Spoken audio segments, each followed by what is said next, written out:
Namo Ramana. Prostrations to Ramana. Shining as the self in all beings. By the immense grace of the self, manifest as Ramana, we now look to sharing the thoughts or understanding as is given at this moment or up till this moment of the practice of self-enquiry, which is the teaching, the core teaching of Bhagavan Sri Ramana Maharshi.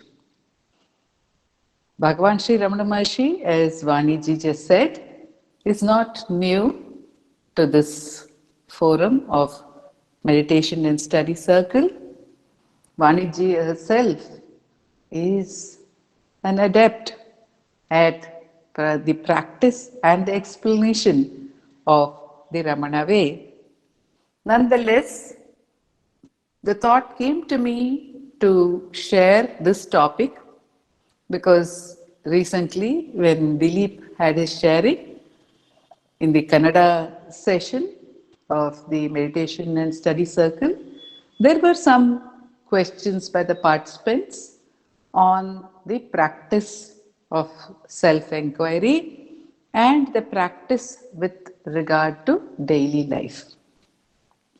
So I thought basically every truth is not something that is new. All truths are ancient. They are known to us always. But we forget. Right from the Sanat Sujatiya, where death is called pramada or forgetting. Forgetting is death. Forgetting of what? Forgetting of one's own true nature. So this pramada, this forgetfulness, what is the antidote for forgetfulness? To have reminders is the antidote for forgetfulness. If we are very forgetful, we tend to write down things in our diaries, or we put up little post-it notes wherever we would be able to pay attention, and each one of us has our own way of reminding ourselves of whatever we need to be reminded about. It could be the way we keep certain things in certain places, or it could be asking someone to remind us, or nowadays, of course, the mobile is a great friend to remind us about our day-to-day duties. I heard about an app which even reminds people, I believe it's a very popular app, which reminds people about what they have to do at what time of the day. So that much of dependence on reminders is there for all of us. Just in case you lose me in between, because my internet is unfortunately a bit choppy today, do let me know, because sometimes I wouldn't know, I just keep continuing. So Vaniji or Vasudevji, one of them can just tell me in case you lose me sometime, and then I'll try to come through another network if you lose me. As of now, I think we're okay, right? Sure. Yeah, Yes. we'll do that. Okay, thank you. So there is the need to be reminded about something which is already known to us, and this journey which we are making today is a joint journey of reminding ourselves about probably the need for the practice of self-enquiry, or maybe a slightly better understanding, if that will happen, of the practice of self-enquiry. So because we do not know when any revelation comes to any one of us, it's a pure matter of grace. So we keep on meditating on this truth, and suddenly something lights up. Even it's the same thing when we do a recitation or a parayana of one of the works of Maharshi, or any of the sacred works. Suddenly one word will light up for us. Suddenly one phrase will light up for us. And that light will remain with us for some time before it goes to the background, as I said, because so many new things keep coming up in our lives. And then again, another word may light up for us. But the light of knowledge is such that once it is known, once something is known, Unless something happens to the brain, the understanding does not go away. We may forget, but if we are reminded, we will know what it means. So that's the beauty of knowledge. That's the beauty of the light of knowledge. So self-inquiry is what we are diving into. In his Upadesha Saram, Bhagavan says, again Upadesha Saram is not new to most of you here, but still we will go into it again. Bhagavan says, Kim Swarupam Nityatma Darshane Avyaya Bhava Purnachit Sukham. If by questioning who am I, Kim Swarupam, what is my true nature? Then if by questioning thus, if we have the experience of the revelation of the true self, Atma Darshane, we will find that it is Avyaya, it is unchanging, Abhava, it never came into existence, it was not born, it was always there, it is always there. Apurna, it is absolutely complete, full. Chit Sukham, it is of the nature of consciousness and bliss. Sukham. So what are we all searching for? Bhagavan Sri Ramana Maharshi says everyone is in search of happiness. All beings are in search of happiness. And what kind of happiness? A happiness that is unchanging. A happiness that does not go down even by an iota at any point of time. We want our cup of bliss to be full and overflowing always. That is our goal. That is our purpose. Whether we are conscious of it or not conscious of it, whether we have defined it for ourselves or not defined it for ourselves, or even after defining it for ourselves, whether we sometimes lose sight of it. But if we sit down for a moment and if we are asked, or we ask ourselves, what do I really want? What do I really want? Some of us will call it peace. Some of us will call it joy. Some of us will call it happiness. But what we want is that state of equilibrium in which there is no trace of sorrow. Not only is it a negative absence of sorrow, it will be, or what we are seeking is a positive experience of bliss, of joy.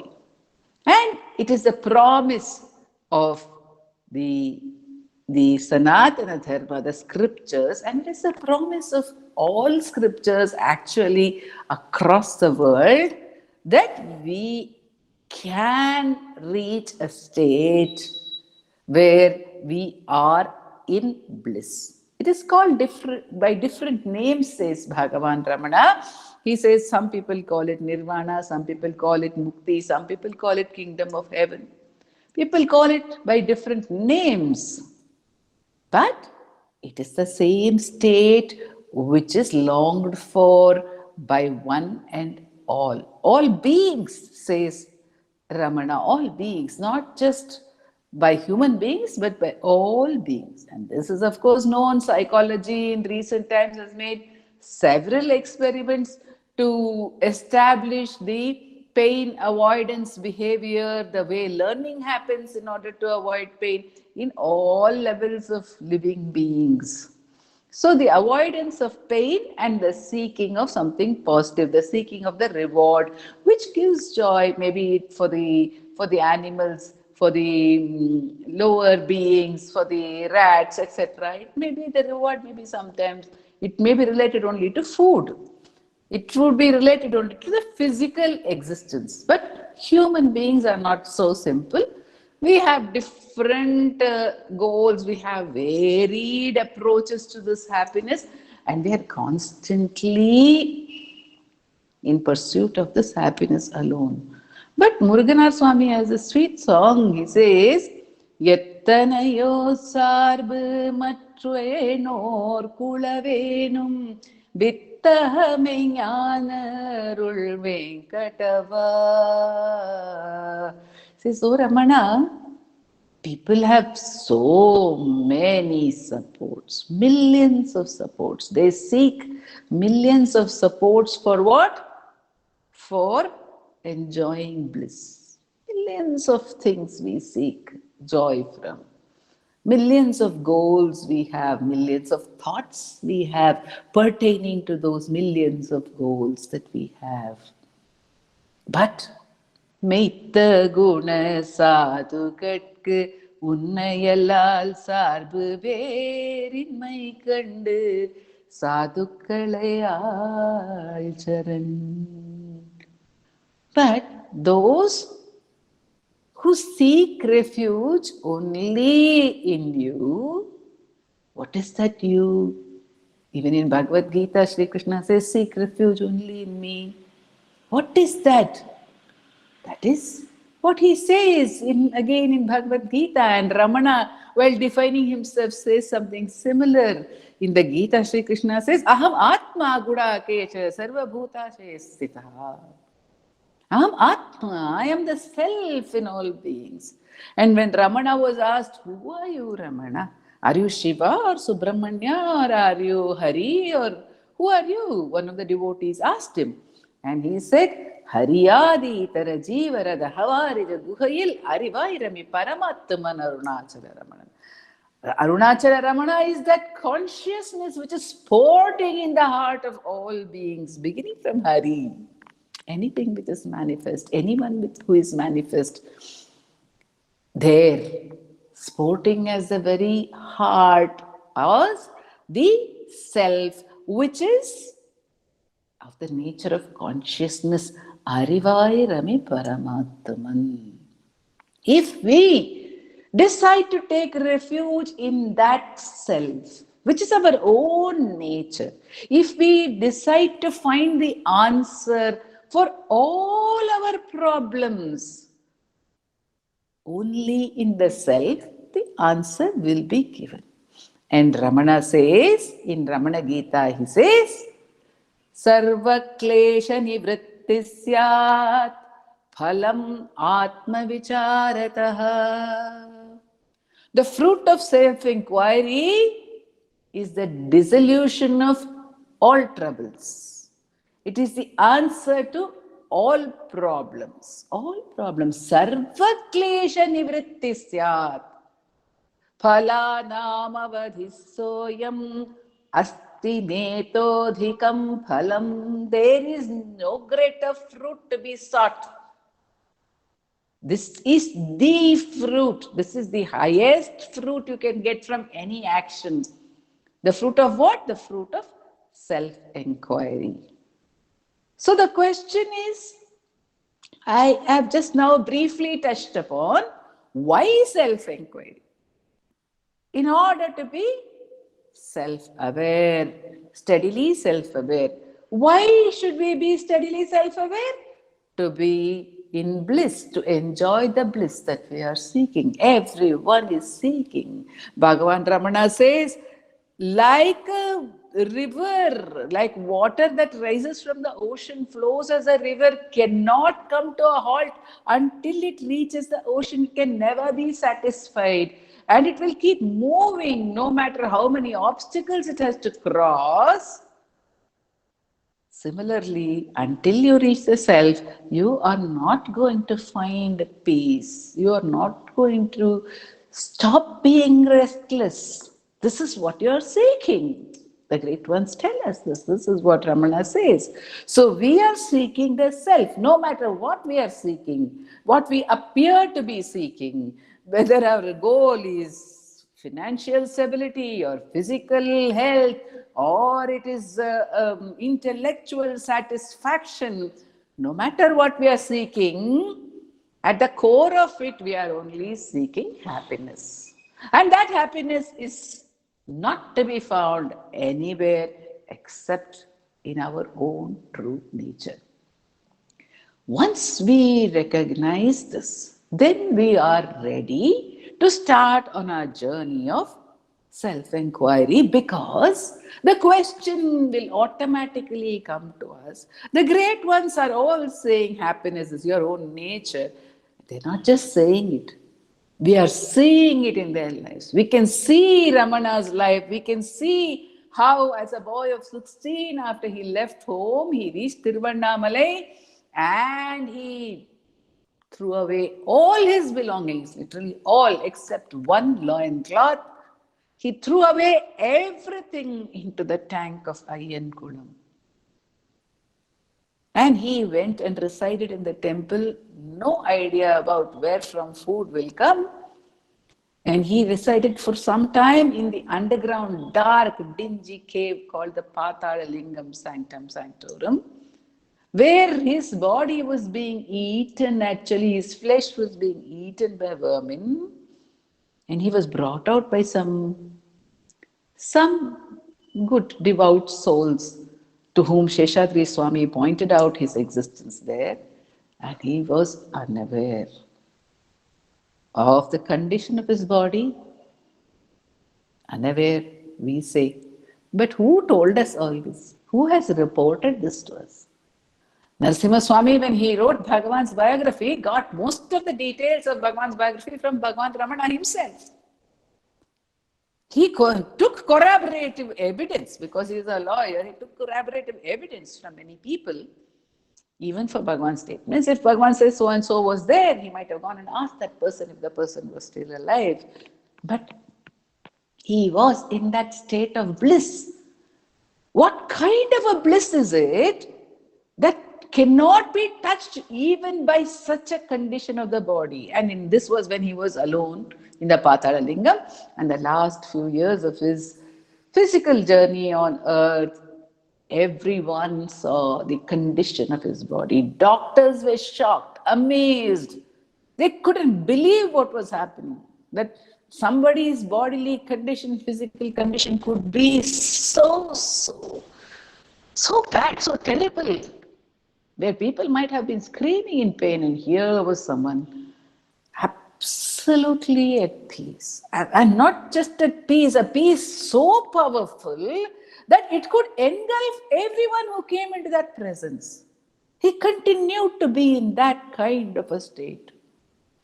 So, here is proof. If the great ones come, the self gets embodied, says Ramana, in the form of a guru, in order to establish to the mind of a seeker, every sincere seeker, yes, this is possible. Yes, this is possible by me. Yes, it is possible when I am in this body. It is in order to establish to every one of us that the truth of our nature is not this limited entity which goes by a name and form, but which is the unbounded, limitless self. So when we see the lives of such great ones, and then when we get into their teachings, because we are drawn to that state by seeing, then we gradually begin to intellectually understand that, yes, I don't think I can be this limited entity. To get to that point, many satsangs happen.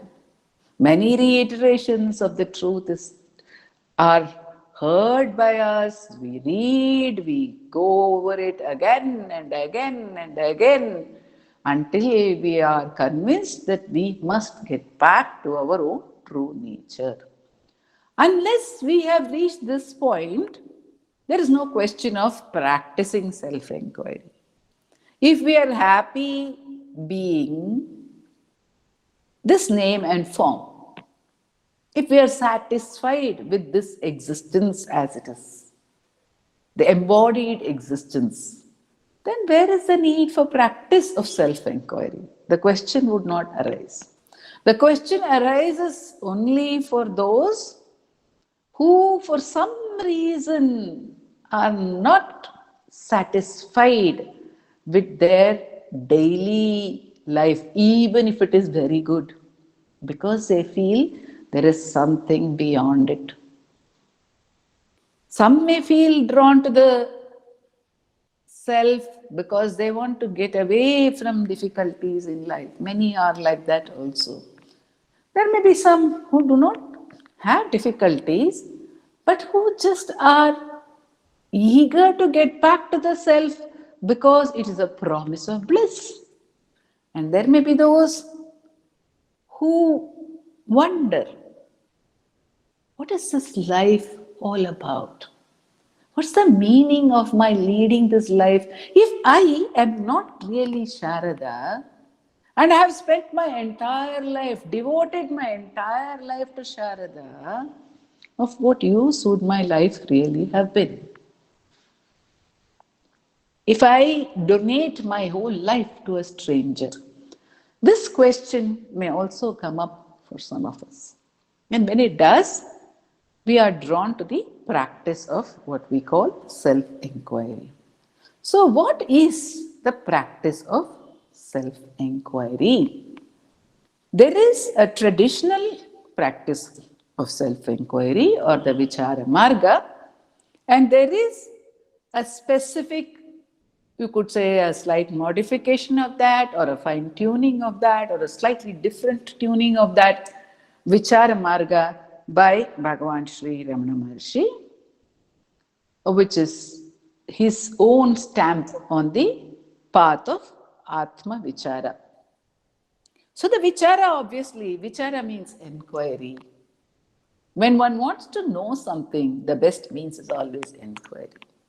If we, as students of science, as students of psychology, or any science really, we would have always been exposed to the process of experimentation through questioning, What is this? Why does this happen? How does this happen? We try to find out. And then we go through an experiment, we watch, we observe. After the questioning, there is observation. And on the basis of the observation, that is, with an open mind, with no preconceived notions about that goal, we've reached some findings. There is a very sweet play which I have had really, I would say, the good luck to read, which is called The Life of Galileo by Bertolt Brecht. It is a brief account of Galileo, and in that story, Galileo is setting out to prove to his students, or along with the students, come up with a very concrete proof that the earth is actually not flat, it is round. Because the theology at that point of time was insisting that the earth was flat. But Copernicus had already discovered something, that the earth is round, and Galileo was also on that path. And he tells his student, he says, we will try to prove that the earth is flat, and if we fail miserably, we will know that the earth is round. So there are maybe different approaches to that, to the proof or to the understanding. So let us look at our own understanding of our nature. What have we taken ourselves to be? Bhagavan Ramana says again in Upadesha Saram, Vigrahendriya Pranadhitamaha. What we normally think we are is a body. Vigraha, a form. Indriya, our five senses, the experiences we get through our senses. The sight, the hearing, the smell, the touch, and the taste. These five. Indriya. Prana, our life breath. The mind. And tamas, non-knowing. All these, the four are known. And the fifth is non-knowing itself, which is one whole field with which we are identified. I don't know. I don't know this. I don't know this. There are some things which we say, I don't know. I want to know. So there is non-knowing. And that is typically in our deep sleep, we reach a condition of total absence of knowing. And all these are identities which arise in our practice, of course, of self-enquiry. So where do we start?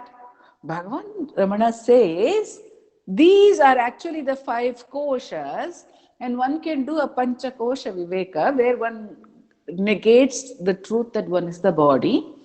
When one negates through enquiry the truth or that premise which we have taken to be the truth, that one is any of these koshas. We question each one. It could be successively, it could be simultaneously, and we reach a point where we recognize we are not any of this, then who am I? If I am not any of this, then who am I? If I am not the body, then who am I?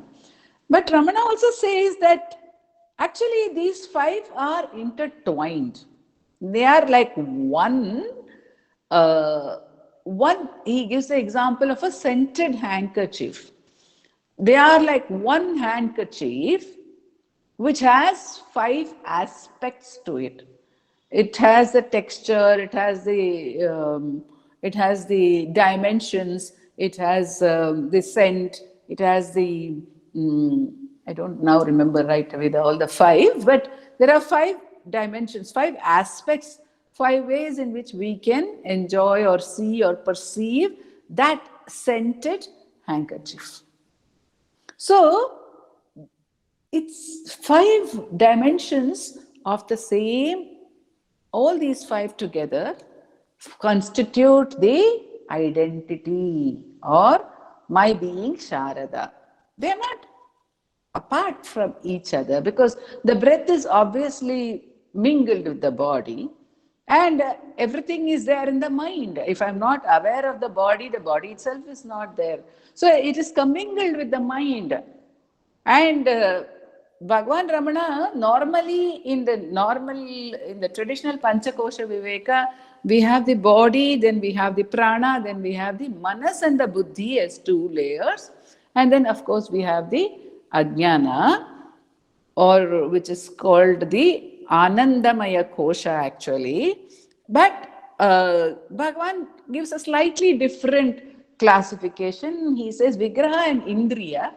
The physical, he is giving us 2 dimensions of the physical identity, and then the prana is there, and the manas and buddhi he combines into dhi, and then he goes to knee signs or non-knowing instead of calling it the Anandamaya Kosha. That Kosha is called Anandamaya Kosha because we are happy when we don't know anything in deep sleep. So we are happy. So that's called or it is called 3 kinds of bodies. It's called the physical, the subtle, and the causal body. It may be said that we have 3 bodies. Either we say we have 5 sheets on this body. Yat panchakoshatmakamasti deham tadantara kim bhuvanam chakasti. Bhagavan says if you don't have this 5-fold body, there is no world also for you. So you're experiencing this. The whole world actually is being experienced by us. Each one of us has a world we are experiencing because of this receptacle called I, this identity which we have. Through this we are experiencing the whole world. Okay, so what is this receptacle? Actually, an interesting episode happens. A young student comes to Bhagavan Sri Ramana Maharshi, a student of physics, called Prabhakar. I don't remember his name. He comes and he just happens, he's just drawn there. He comes and he is sitting, he finds everyone is silent. He is a little confused. And then he picks up one book, Ulladhu Narpadu, 40 verses on reality, Bhagavan's translated into Sanskrit as Saddarshanam, but he sees it in Tamil. And he sees that there is, in the very first prayer verse, Bhagavan is saying, and again in the very first verse, he's saying, there is only one being. There are no 2, he says. And this young man is confused or agitated and he puts down the book a little in an irritated manner. And then Ramana turns to him, Bhagavan turns to him and says, what's troubling you? And he says, I at least see 2 people, you and me over here. And you're saying there's only one. And then Bhagavan asks him, do you experiment in your physics lab?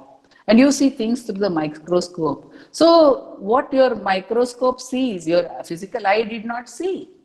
So you see different things. But you cannot see what the microscope sees unless your physical eye sees. And you cannot see what the physical eye sees unless your mind perceives what your physical eye sees. So where is this everything contained? It's contained in your mind. So find out what is the nature of your mind. And then you will know whether there are one or there are many. There is one or there are many, you will know. So if we come to a point where we realize that we are not any one of these, any one also, but basically the body we say, right? I can't be the body. So this inquiry, all this is a preamble to self-enquiry. It's not the practice of self-enquiry. Understanding intellectually that I am not the body, obviously I cannot be the body is not the same, any 2 minutes is not the same. Every 7 days, now science is establishing that every 7 days we are having a new body. Every 7 days we have a new body, our old body is dead and gone. This is established scientific fact. But we think the same body is there with me and forget about 7 days. Within the span of 124 hours, we have 3 bodies. We have the waking body, we have the dream body when the waking body is lying in the bed, unaware of what's happening to the dream body. And we have that body of ignorance where we do not know anything. And we can wake up and say, I slept well, I didn't know anything. So we have these 3 bodies. That's what they say, the physical, the mental or the subtle, and the causal where we didn't know anything. We get to a point where we don't know. It's darkness, tamas. But there also we exist because we are able to recall that state of non-knowing. This is a simple logic, very simple logic available to us in our own daily experience, and we can go on doing meditation on the fact that we are not the body. But meditating on the thought that we are not the body is not the practice of self-enquiry. That is the point to which we have to come in order to want to do self-enquiry and dive within ourselves. So what is self-enquiry? Self-enquiry is an enquiry that happens within. What is within? It's a question we are putting to ourselves. Who am I?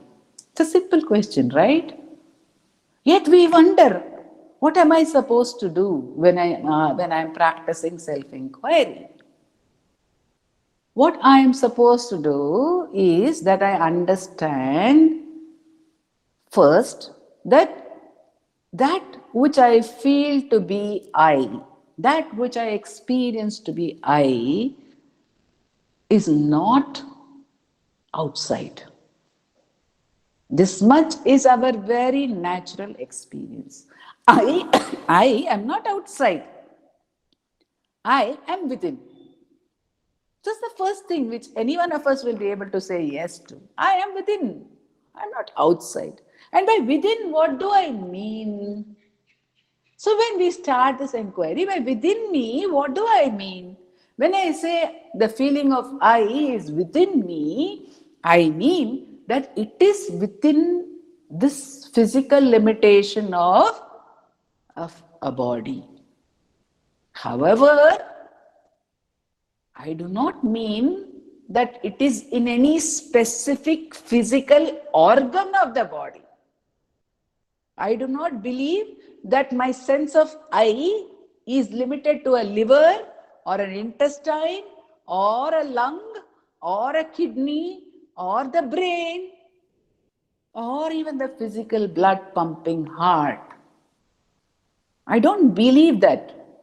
Although I say I am a body, if we actually close our eyes, Bhagavan Ramana gives one exercise actually in one place in the talks.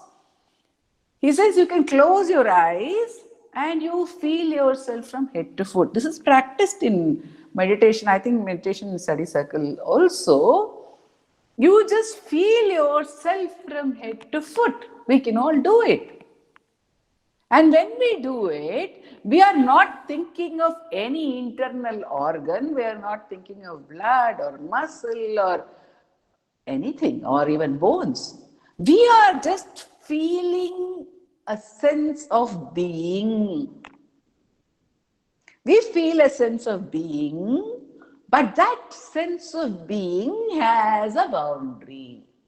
We can feel that sense of being. If we take our attention only to the foot, we can feel the boundary of the feet. If we take our attention only to the ears, we can feel the boundary of the ears. If we take our attention only to the hands, we can feel the boundary of our hands. And if we take our attention from head to foot, says Bhagavan Ramana, we can feel that entire boundary. And very sweetly he says, now drop the head to foot. Just drop the head to foot. We have felt the being, but we are feeling the being from head to foot. Where is this thought of head to foot? Where is this head to foot? Obviously in our mind. This head to foot is in our mind. It is not in the body, no? The hand cannot say head to foot. The tongue does not feel head to foot. It is our mind. Our mind feels one head to foot. It feels one akara. It feels one boundary. It feels one embodiment. So this is one of the aids which he gives. But basically, this aid will help us to understand that our experience of who I am is not linked to the body. But what do we do when we ask ourselves, who am I? What do we actually try to do?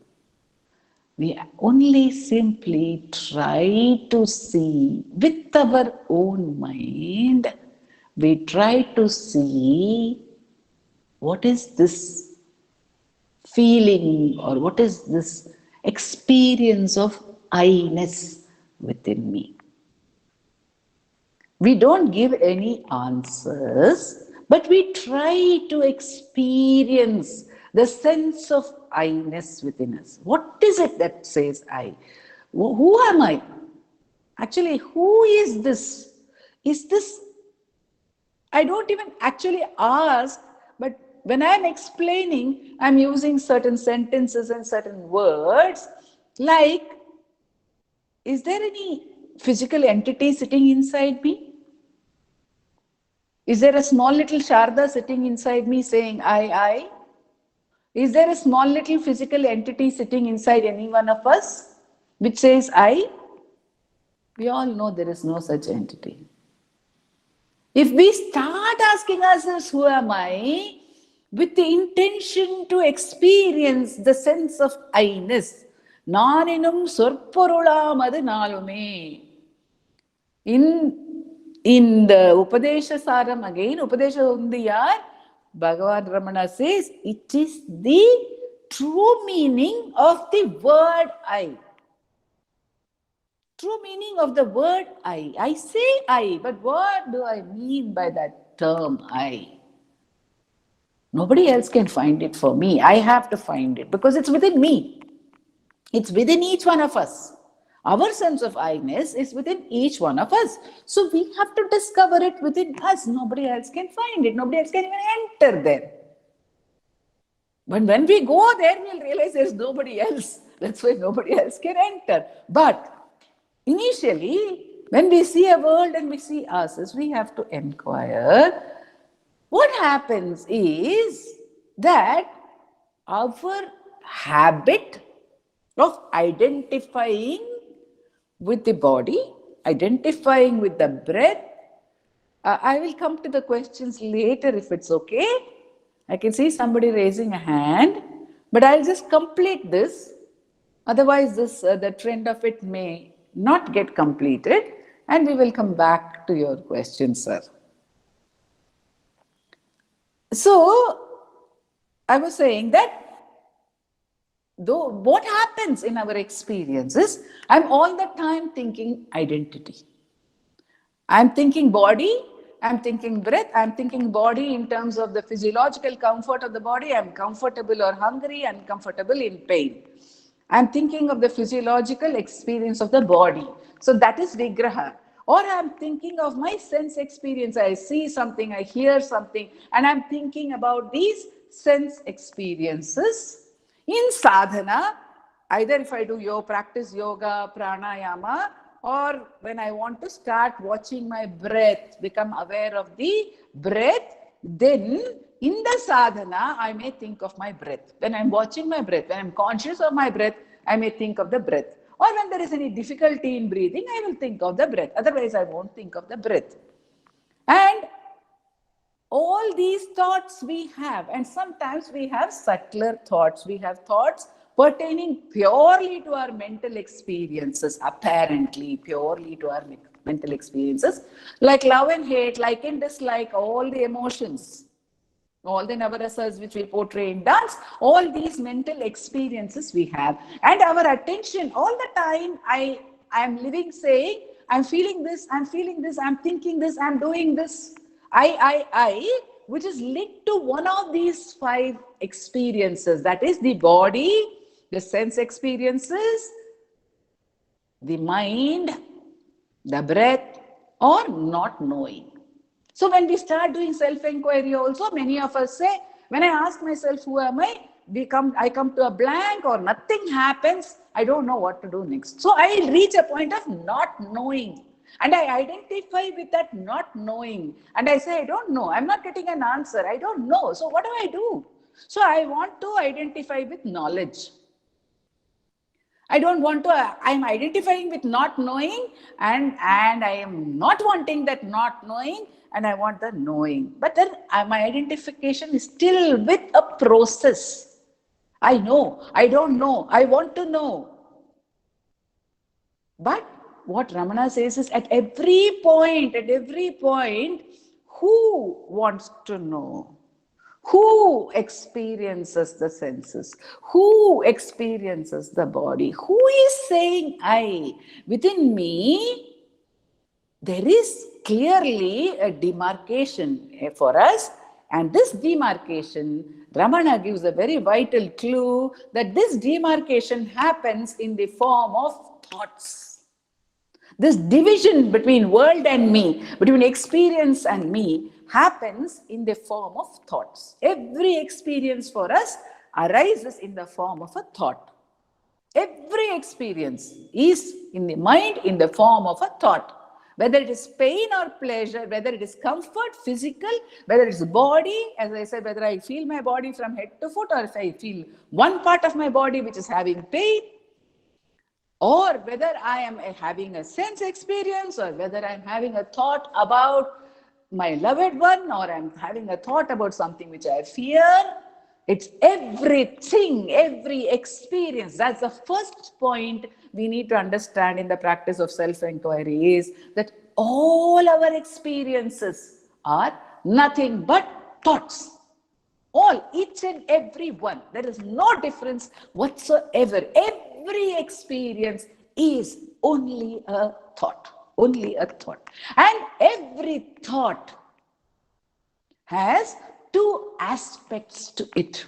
Every thought. The first is we have to come to an understanding through practice that every experience is only a thought. There's nothing but thought in our lives. Only thoughts, thoughts, thoughts. Everything is thought. First we have to understand this. Then Ramana says, ask. Once you understand that you're having an experience, the experience is not you. No matter what the experience is, the experience cannot be me. Because the experience passes, it is transient. Every experience is transient. It rises and it sets. Every thought rises and every thought sets. It goes away. The best and the worst, they all go away. This is our experience. If the thoughts do not go away, we will not have such a multiplicity of thoughts. We will have no problem. If there's only going to be a single thought, any one of us who has only a single thought, no variation in thought, there is no mind, because the mind is not a single thought. The mind is a succession of thoughts. It's changing, it's moving, the very movement. Vritti, the word vritti in which Ramana uses, vrittayo manaha. Vritti means movement. It moves. It moves from one to another. It doesn't stay with the same experience. This is also there in psychology we study. It says it's a span of attention. Attention moves from one to another. Sometimes it looks like you're thinking of three things at the same time, but you don't. The thing is, you're moving very fast between them, so they're looking like they're concurrent. Okay, but all experiences are thoughts. And none of the thoughts, none of the experiences is I. I am the one who is experiencing this. I am, one may say, to begin with, that I am the knower of the thoughts. I am the thinker of the thoughts. I am the witness to all my experiences. We may say this to begin with by say, we say it to begin with, we ask ourselves, for whom are the thoughts? The thoughts are for me. So I am not the experiences. This much is clear. If I am not the experiences, I am not any experience whatsoever, and all the experiences pertain to the Panchakoshas. If actually I am not the body, the moment if I say I am not the body, if I say it fully that I am not the body, at that point of time everything is over, the whole story is over.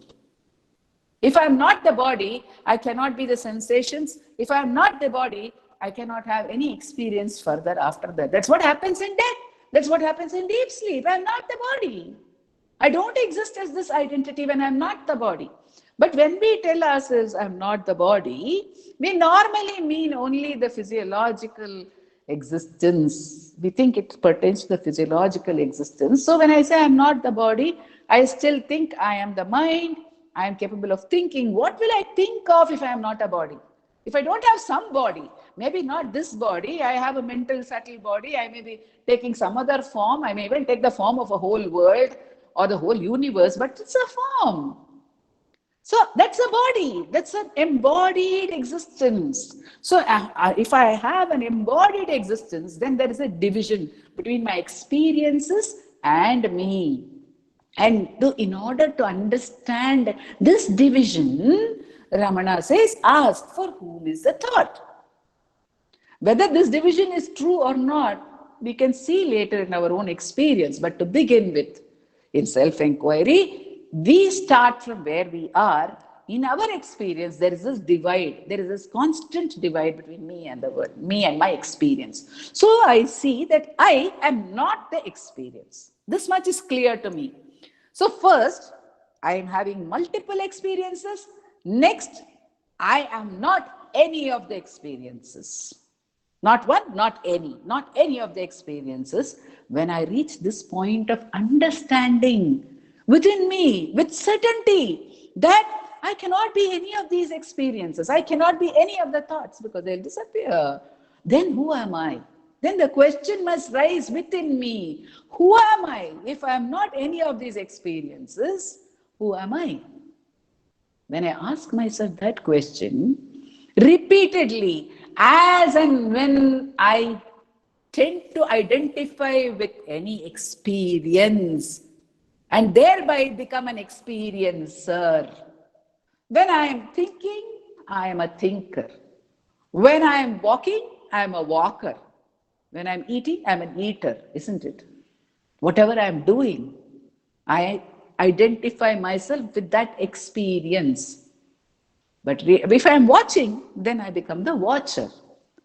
But when I ask myself, ultimately, after denying or negating every experience that rises, steadfastly, because in the initial practice of self-enquiry, these experiences will keep rising in the form of thoughts because we have given attention to it for God knows how long. Each and every day we have given attention. Forget about the previous janmas if we don't believe in them. In this birth, we have given attention to thought after thought after thought, to the concept that I am a thinker. Every day, thousands of thoughts. thousands of thoughts every day, day after day. So to break that habit, such a strong habit, I have to keep returning to the question, for whom are these thoughts? As and when a thought arises, I have to become alert. This is a thought. This is not I. This is a thought. But who am I? This is my thought. Fine. But who am I? So the return to the question, who am I, again and again, so long as thoughts are arising, is the first step in the practice of self-enquiry. Once we come to the question, who am I?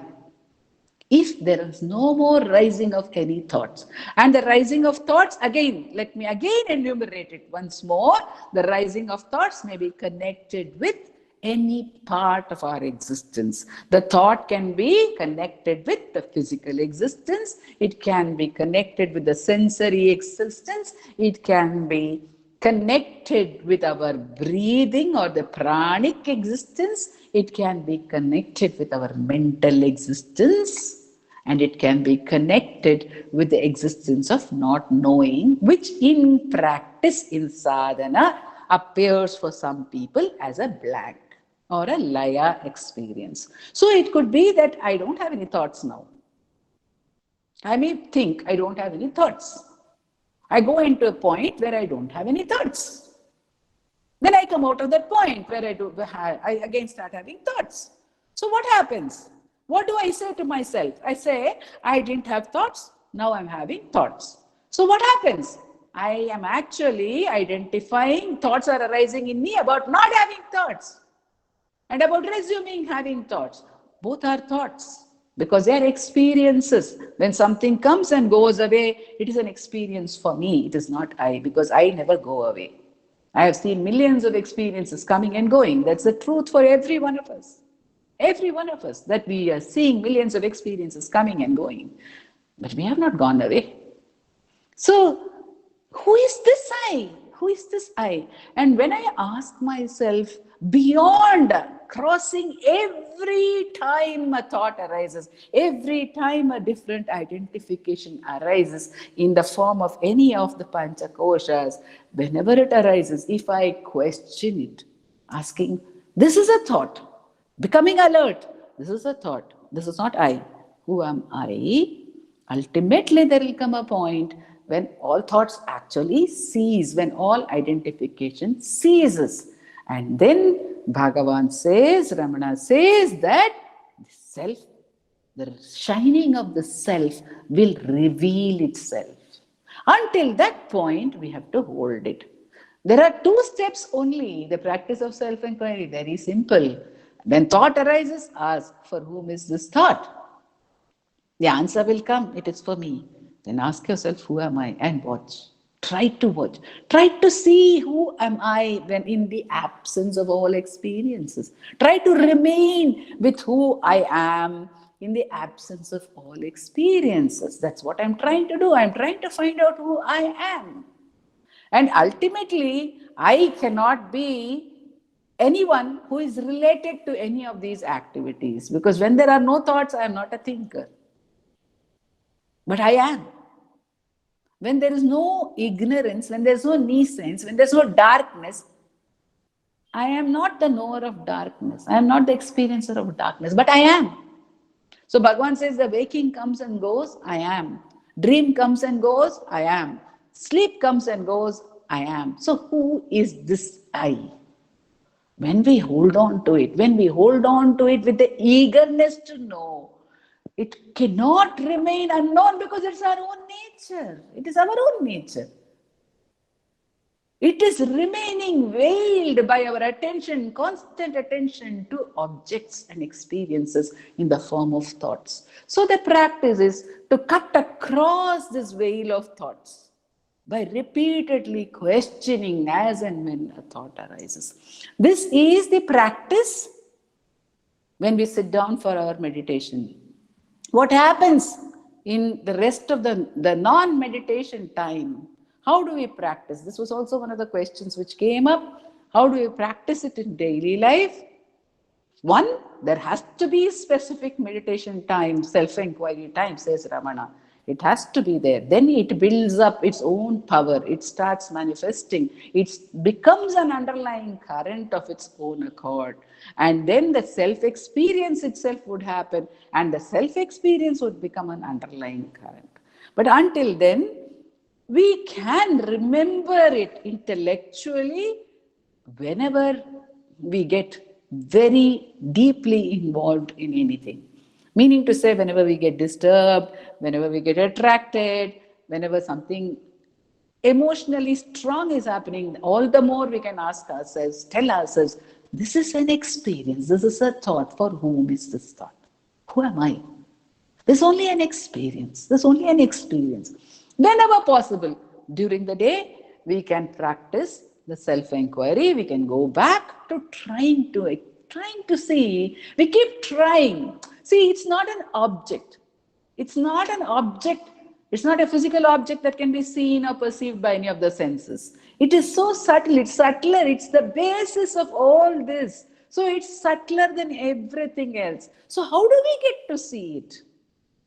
We get to see it by not seeing anything else. Devana ni kaanabekadare, bere nanu ni kaanadiru. That's all. Bere nanu ni kaanadiru. If we are not seeing an object, we are seeing the self. In order not to see the object, we have to become first aware that we are busy seeing objects in the form of thoughts. And we have to question this love for seeing objects all the time by remembering that these are all merely objects, merely thoughts, my experiences, my thoughts. They are merely my thoughts. They are not I. But I want to know who I am.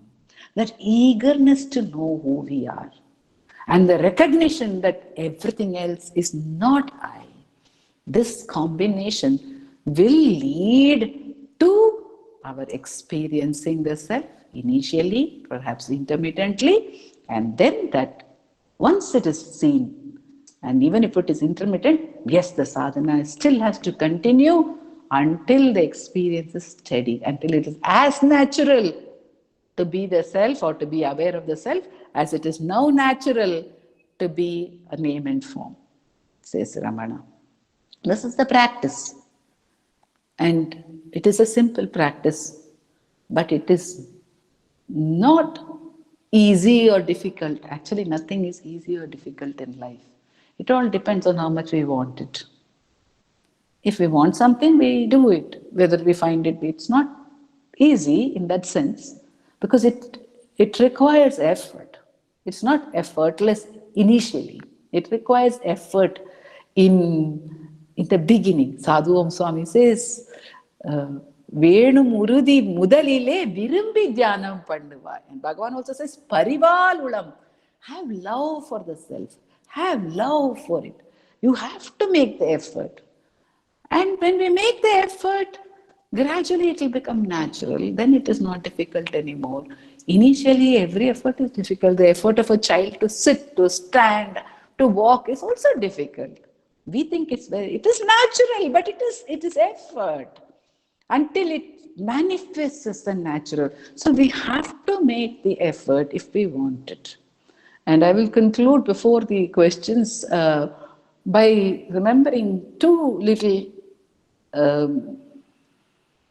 stories. One is a story and one is what my mother would say. Both are, the story is also given by my mother. One is what she would say. She would say, which I think Dilip also said in his session, which we had. She would say, see, Sharda, people, I don't know why, they will sit for 5 minutes or 10 minutes for their self-enquiry, and then they will say, we didn't get anywhere. Or they may sit even for 1 hour, they'll say, we didn't get anywhere. But you people, to how many years do you give to your education? She would say, see, you write from a nursery, now pre-nursery, training for pre-nursery is also there now. Because you have to get into a good school. So when you're in diapers, you have to go into training for pre-nursery. Then you get into a good school. Then you get to pre-nursery, nursery, LKG, UKG. There are 5 years there itself. And then after that, 1st standard to 10th standard, so 15 years. And then after that, you get into your PUC or whatever intermediate, and then you go to degree, and then you can't stop at degree, so you have to do MA, and then probably you have to do specialization, whichever field it is, otherwise you can't progress. Most of the time, parents are tense. My son has got to go do specialization for medicine. My son has to do specialization for engineering, so he has to go abroad or study here, MS seat. Otherwise, he will not be able to get a good job. And all this for what? How many years of our life? How much of attention? 30, 40 years of our life and attention for breadwinning, to feed the body. That much of attention we are all ready to give. And if we give that much of attention, not even 1/10 of that attention, if we give to self-enquiry, it will reveal itself. There is no doubt about it. There's no doubt at all about it. So she would say that, and she would say we should not lose heart, because she would give the, I think I don't have time to go into that story because we won't have time for questions then. I will stop here today, and we probably will open out to questions. Already one of the members wanted to ask something in between and I didn't answer. I hope he remembers, but if he doesn't, then Bhagwan will guide him to the right doubt and the right answer. Looks like there are no questions. So it's time for stories. Yeah, why not? You had started a story, and it would be wonderful to hear the rest of it. Yes, so the story is not to lose heart. The story is that it is said that once Sage Narada was going, and he came across one tapasvi who was doing, he was in his tapas, but he welcomed him and he was rejoicing in his coming. And then after some time he said, "Where are you going? May I ask, where are you headed?" And Narada said, "I am headed to Vaikuntha, so to have darshan of Lord Vishnu." And this seeker was very happy and he said, "In case on the way back from Vaikuntha, if you can come this way, I have a small question of which I would like to ask Lord Vishnu.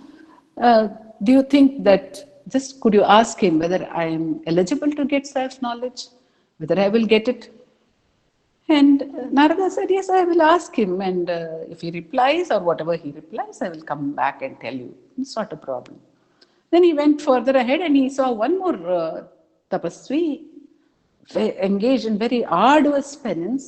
And he had just probably, he would eat once in a day and he had just got up for that. And he saw Narada and he also welcomed him, and then he said, "Where are you going?" And he got the same answer.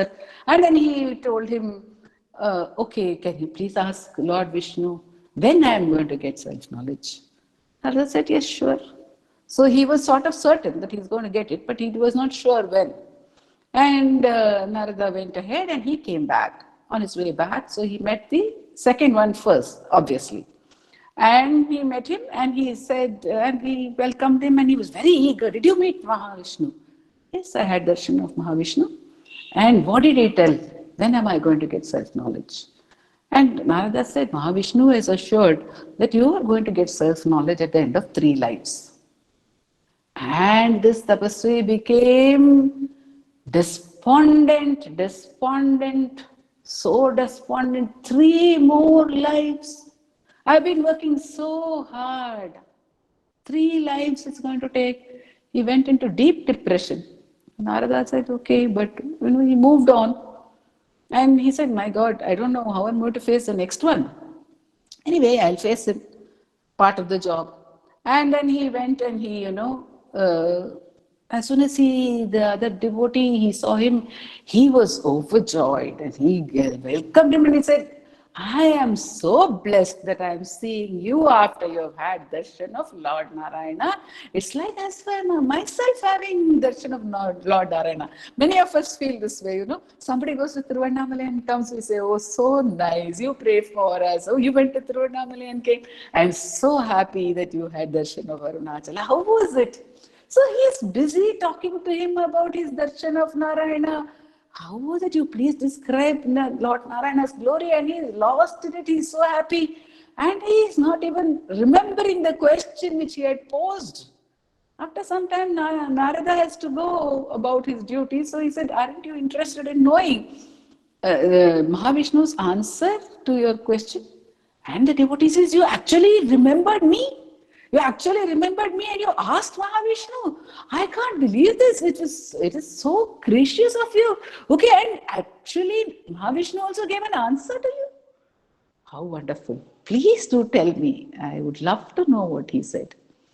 And so Narada said, you see, Narada said, just look up. They were seated under a tree because warm days in India, the coolest days are mostly warm. And so they were seated under a tree, and he said, can you see the leaves on the tree above us? Yes, of course, they are so beautiful. Well, Mahavishnu says that you will get self knowledge at the end of the number of births as there are leaves on this tree. And this devotee started dancing in ecstasy. He says, Mahavishnu says, I am going to get self-awareness. Mahavishnu says, I am going to get self-awareness. He really said that. He said, I am going to get self-abidance. And he is dancing away in bliss. And a little twist to the story goes this way, that at that time, a huge gale blew up. And that gale just whipped against the tree and blew away all the leaves in the tree. That is the point of faith. Here, the great ones have come. They have become embodied. They have taken the great painful life, actually, bearing the body and living. Ramana, if you take 54 years after his enlightenment, he was in the body for whose sake? Just to establish this truth to all of us, to every one of us. This is yours, this is yours, this is yours. In one of my favorite songs of Muruganar, he says, Udari, Uvandane, Uttinane. He has fed me like a mother gives Baituttu. Like a mother feeds a little child. It's despite all the distractions of the child, the mother feeds the child. So lovingly has Ramana fed me the what? The butter which he has got by churning the Vedas and the Agamas. And the entire scriptural lore has been churned by Ramana, and he has got from it Navanita, the butter. And that butter, that essence which he is giving to us, he is feeding in the form of self-enquiry. That very essence he is lovingly feeding to us, says Muruganar Swami.